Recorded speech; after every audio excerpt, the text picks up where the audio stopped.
shirkadda Apple waxay ku shaacisay xafladeedii sanadlaha ee qabsatay sanadkan 2020 bishii Abriil inay soo bandhigtay amba ay soo saartay qalab soo kale in kuwa kalena ay wax ka bedeshay.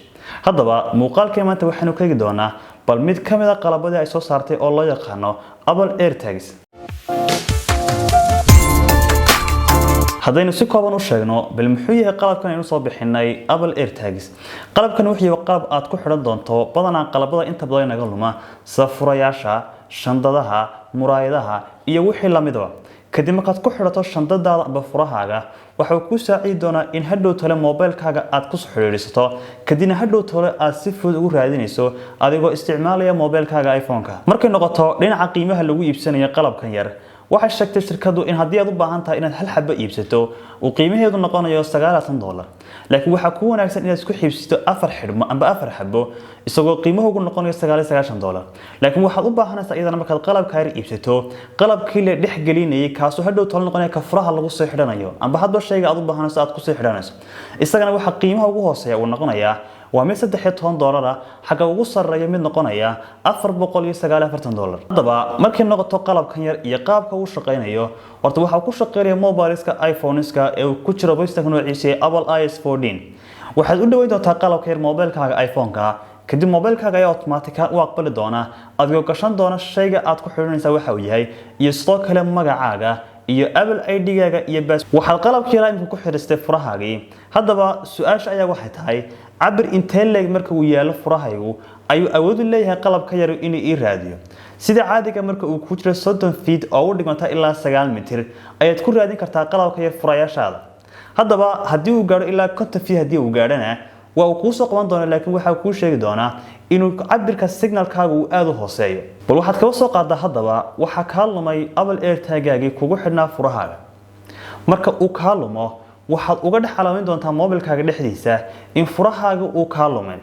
kadib markaad saa u diiwaan geliso ayaa waxa uu sameyn doonaa horta haddii hadhow tole adoo raadinaya aad u soo dhawaato Apple AirTag-gaagii waxa uu ku soo dirto notification sheegaya inuu soo gaaray area uu ka soo qabanayay Apple AirTag-gaagu furahaagii.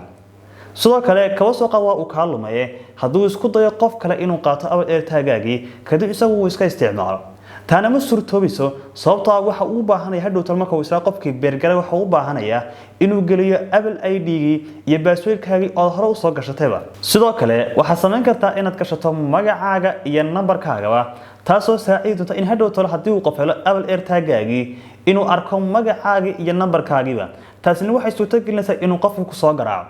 waxa kaloo si cajiib ah kaliya maaha in dadka isticmaala mobileska iOS-ka oo kaliya inay heli karaan aba haddii uu ka lumo Apple AirTag-gaagu inay ku soo heli karaan xataa waxa ku soo heli kara dadka isticmaala mobileska Android-ka kaliya waxay sameyn doonaan waxay soo qaadi doonaan AirTag-gaaga kadib waxay xagga dambe ee mobilka iskaan gareyn doonaan AirTag-gii.